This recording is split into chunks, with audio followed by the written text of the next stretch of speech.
বাংলাদেশ জাতীয়তাবাদী দল বিএনপির ওয়ার্ড থেকে জাতীয় পর্যায়ে এবং বিএনপির অঙ্গ সহযোগী সংগঠনের কেন্দ্রীয় কমিটির কোনো স্তরেই কমিটিতে অন্য কোনো রাজনৈতিক দলের নেতাকর্মী বা অরাজনৈতিক ব্যক্তিকে যোগদান করানো যাবে না বলে নির্দেশনা দেওয়া হয়েছে।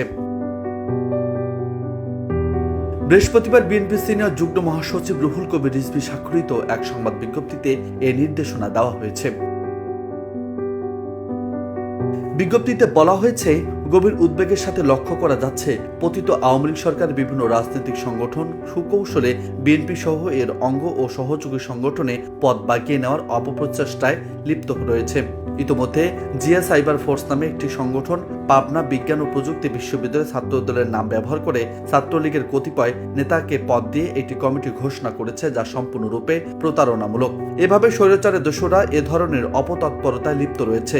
এ বিষয়ে দলের সব পর্যায়ের নেতাকর্মী সতর্ক ও সাবধান থাকতে হবে। বিজ্ঞপ্তিতে বলা হয়েছে, দলের প্রতিষ্ঠাতা চেয়ারম্যান শহীদ রাষ্ট্রপতি জিয়াউর রহমান বীর উত্তম, চেয়ারপারসন খালেদা জিয়া এবং ভারপ্রাপ্ত চেয়ারম্যান তারেক রহমান ও জাতীয়তাবাদী নাম ব্যবহার করে বিভিন্ন অপতৎপরতা চালাচ্ছে।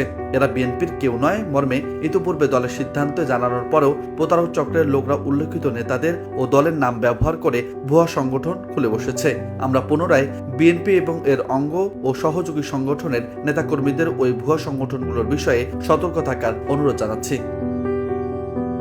নিউজ টেক্স, বার্তা 24।